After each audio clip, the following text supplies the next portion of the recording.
عداوت مجھ سے کیوں اتنی، میں تو قرآن کا داعی ہوں، رسول اللہ کا وارث، صحابہ کا سپاہی ہوں، مجھے ہے اعوذ باللہ من الشیطان الرجیم، بسم اللہ الرحمن الرحیم۔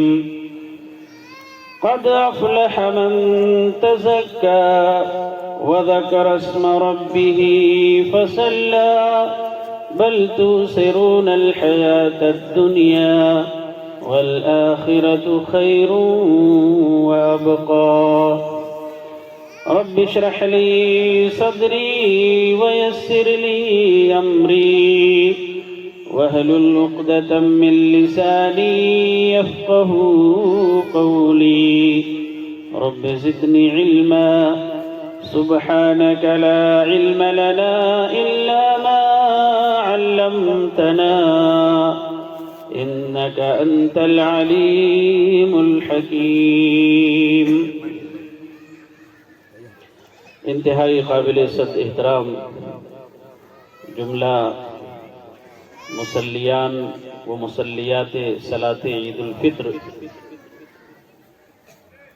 میں آپ تمام احباب کو دل کی گہرائی سے عید کی خوشیوں کا مبارکباد پیش کرتا ہوں۔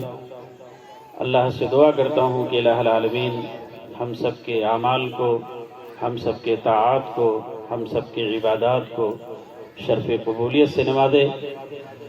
اور اے میرے رب، جس طرح سے تو نے آج ہمیں یہ موقع نصیب کیا ہے، آنے والی زندگی میں پھر ہمارے لیے رمضان کا مبارک مہینہ، عید الفطر کی یہ خوشی، اے اللہ ہمیں بار بار نصیب عطا فرما۔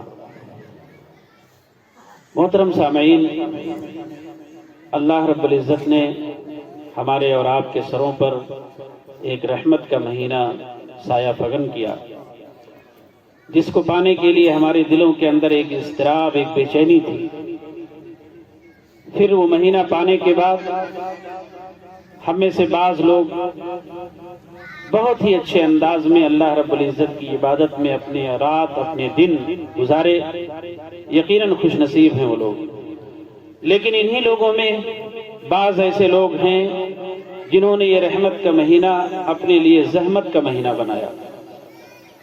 اللہ کی عبادت نہ کر کے، دنیاوی معاملے میں پھنس کر کے، اللہ رب العزت کی ذکر اذکار نہ کر کے، دنیاوی معاملے میں بگڑ کر کے اپنے گناہوں کو، اپنی غلطیوں کو اپنے رب کے حضور پیش نہیں کر سکے، ان کی بخشش نہیں ہو سکی۔ اللہ تعالیٰ ایسے لوگوں کو ہدایت عطا فرمائے۔ قرآن کریم کی وہ آیت شریفہ جو میں نے آپ حضرات کے سامنے تلاوت کی، اس کے اندر بھی اللہ رب العزت یہی پیغام دے رہا ہے، قد افلح من تزکا۔ سوال یہاں یہ ہے عیدگاہ کے اندر، کامیاب کون ہے؟ آج کا موضوع ہے کامیاب کون ہے۔ ہم میں سے بعض لوگوں کا خیال یہ ہوگا اگر ہمارے یہاں لمبا مال ہو جائے، ہمیں لمبی عمر مل جائے، ہمیں دنیا کی تمام رنگینیاں میسر ہو جائیں، ہماری کامیابی اسی میں ہے۔ کچھ لوگوں کا خیال یہ ہوتا ہے، اور کچھ لوگوں کا خیال یہ ہوتا ہے کہ جس کی دنیا اور آخرت دونوں سنور جائے وہی کامیاب ہے۔ اور قرآن کریم کے اندر اللہ تعالیٰ نے اسی چیز کا میسج ہمیں اور آپ کو دیا، قد افلح من تزکا۔ کامیاب وہ شخص ہے، کامیاب وہ مرد ہے، کامیاب وہ عورت ہے جس نے اپنے نفس کو پاک کیا، جس نے اپنے نفس کو بچایا۔ کس چیز سے بچایا؟ گناہوں سے بچایا، لغزشوں سے بچایا، الزام دینے اور کرنے سے بچایا، بہتان تراشی سے بچایا، غیبت خوری سے بچایا، رسوم و رواج سے بچایا، بدعات سے بچایا، شرک سے بچایا۔ اسی طریقے سے دنیا کے اندر جتنے بھی شریعت کے خلاف کام کرنے والی چیزیں ہیں، ان چیزوں سے جس نے اپنے آپ کو بچا لیا، اللہ کہتا ہے قد افلح من تزکا، وہی آدمی کامیاب ہے۔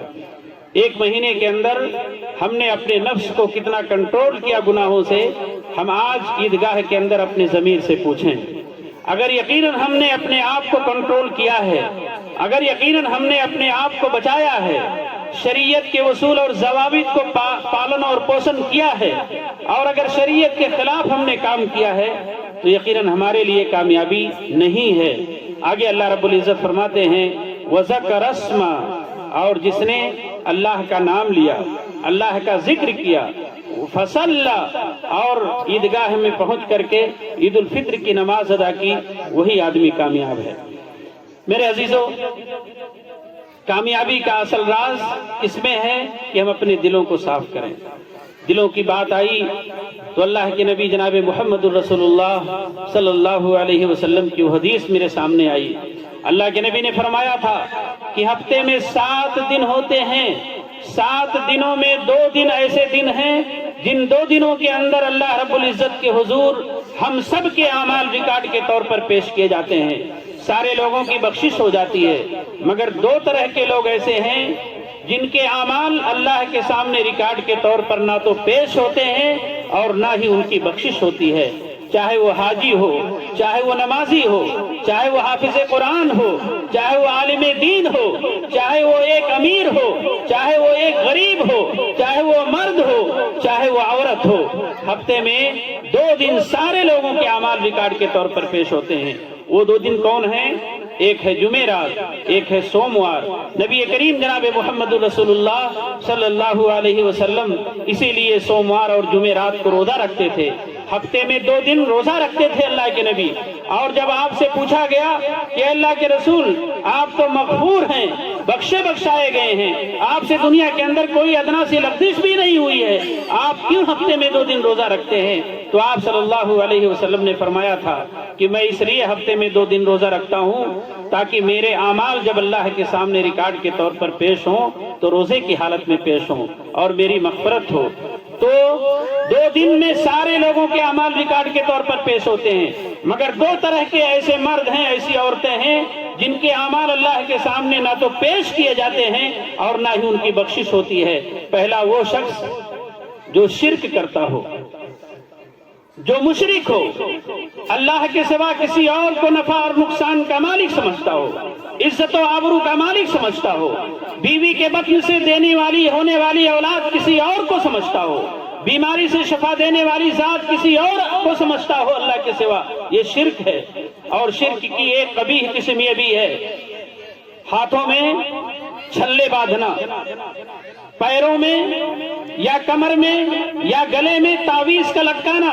میری مائیں اور بہنیں غور سے سن لیں گی، اگر دنیا کے اندر رہتے ہوئے توحید کے بعد شرک سے اگر کوئی بچ گیا یا بچ گئی تو اس کا داخلہ انشاءاللہ جنت ہوگا، لیکن اگر کسی نے دنیا کے اندر شرک کیا تو اس کا داخلہ جہنم کے سوا اور کوئی چیز نہیں ہوگا۔ شرک ایسی خطا ہے، ایسا گناہ ہے جس کی معافی تلافی ہرگز نہیں۔ بچہ بیمار ہو گیا، گھر کا کوئی فرد بیمار ہو گیا، پہنچ گئے پیر بابا کے پاس اور اس نے کیا کر دیا؟ تعویذ بنا کر کے دے دیا، گنڈا بنا کر کے دے دیا۔ کہاں پہنو؟ گلے میں باندھو، کمر میں باندھو، ہاتھوں میں باندھو۔ من علق تمیمۃ فقد اشرک۔ مرد حضرات بھی سن لیں، خواتین حضرات بھی سن لیں، جن کے گھروں کے اندر تعویذ اور گنڈے کے رسم چل رہے ہیں وہ کان کے پردوں کو کھول کر کے سن لیں۔ من علق تمیمۃ فقد اشرک، جس نے تمیمہ لٹکایا، گنڈا پہنا، تعویذ باندھا یا لٹکایا، اس نے گویا کہ شرک کیا۔ اور شرک ایک ایسی خطا ہے، ان اللہ لا یغفر ان یشرک بہ ویغفر ما دون ذلک لمن یشاء۔ شرک کے سوا تمام گناہوں کو اللہ رب العزت چاہے تو معاف کر دے، مگر شرک کی قبیح ایک عمل ہے جو کبھی کسی بھی صورت میں اللہ معاف نہیں کرے گا۔ تو میں یہ کہہ رہا تھا کہ پہلا عمل کیا ہے؟ شرک۔ دوسرا عمل کیا ہے؟ ایک وہ انسان جو ایک خاندان، ایک گھرانے سے تعلق رکھتا ہے، ایک گاؤں اور سماج میں رہتا ہے، گاؤں میں رہتے ہوئے کسی معاملے میں انبن ہو جاتی ہے، کسی معاملے میں تو میں ہو جاتی ہے، حتیٰ کہ وہ تو میں وہ لڑائی اور جھگڑا اتنا طویل ہو جاتا ہے کہ نہ تو ایک دوسرے سے بات چیت، نہ ایک دوسرے سے بول چال، نہ ایک دوسرے سے کھانا پینا، حتیٰ یستلیحا۔ اللہ کے نبی نے فرمایا یہاں تک کہ جب تک کہ وہ صلح نہ کر لیں ان کے اعمال ریکارڈ کے طور پر پیش نہیں ہوتے۔ آپ اگر تہجد گزار ہو، اگر آپ قرآن کریم کی تلاوت کرنے والے ہو، اگر آپ روزہ نماز کے پابند ہو، دلوں کے اندر اگر کسی کے تعلق سے نفرت ہے، اگر دلوں کے تعلق سے اگر کسی کے اندر کدورت ہے وہ کان کے پردوں کو کھول کر کے سن لے، اس کے اعمال ریکارڈ کے طور پر اللہ کے سامنے پیش نہیں ہوں گے۔ اس لیے انسان کو چاہیے کہ اگر اللہ رب العزت نے 80 سال 90 سال 70 سال کی زندگی دی ہے اور اگر چاہتے ہو کہ ہم جو کچھ کرتے ہیں دنیا کے اندر اللہ رب العزت اس کا اجر ہمیں آخرت کے اندر دے دے، تو اپنے دلوں کو صاف کرو۔ نبی کریم جناب محمد رسول اللہ صلی اللہ علیہ وسلم نے ایک بار فرمایا تھا، صحابی رسول حضرت عبداللہ ابن عمر رضی اللہ تعالیٰ عنہ پوچھتے ہیں، صحابی رسول اللہ کے نبی سے سوال کرتے ہیں، ای الناس افضل، اے اللہ کے نبی یہ بتائیے لوگوں میں سب سے اچھا انسان کون ہے؟ میری مائیں اور بہنیں بھی غور سے سن لیں گی، آپ حضرات بھی غور سے سن لیں گے۔ ایک صحابی سوال کرتا ہے اللہ کے نبی سے کہ لوگوں میں سب سے اچھا انسان کون ہے؟ ہو سکتا ہے کہ جس وقت یہ سوال کیا جا رہا ہو عشرہ مبشرہ کے وہ صحابہ کرام بھی آپ کے نگاہوں کے سامنے رہے ہوں جن کو اللہ کے نبی نے دنیا کے اندر جنت کی بشارت سنائی۔ آپ نے فرمایا، کل مخموم القلب وصدوق اللسان، وہ سوال کرنے والے سن، لوگوں میں سب سے بہتر انسان وہ ہے جس کے اندر 2 خوبیاں پائی جاتی ہیں۔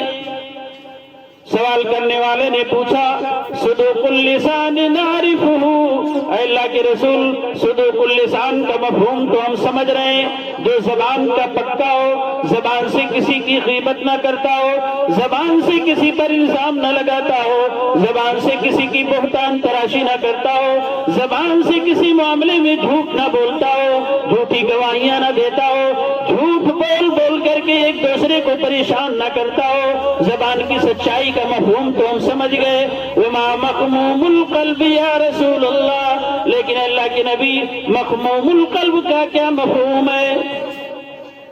تو آپ صلی اللہ علیہ وسلم نے فرمایا، ہوا النقی التقی لا غل ولا حسد، مخموم القلب وہ انسان ہے، مخموم القلب وہ مرد ہے، مخموم القلب وہ عورت ہے جس کے دل کے اندر تقوی ہو، ایک دوسرے کے تئیں ہمدردی ہو، ایک دوسرے کے تئیں غمخاری ہو، ایک دوسرے کے تئیں الفت ہو، لا غل، وہ دنیا کے اندر کبھی کسی کو دھوکہ نہ دیا ہو، ولا حسد، اور نہ ہی اللہ رب العزت کی دی ہوئی نعمت کو دیکھ کر کے وہ حسد کرتا ہو، دیکھ کر کے جلتا نہ ہو، وہی لوگوں میں سب سے بہتر ہے۔ میرے عزیزو، اللہ کا شکر ہے ہم ایک ایسے مسلک کے ماننے والے ہیں جو مسلک پوری دنیا کے اندر سب سے ٹاپ ہے، کتاب و سنت کے حامل اور عامل ہم ہیں۔ اللہ کا شکر ہے ہم صوم و صلاۃ کے پابند بھی ہیں۔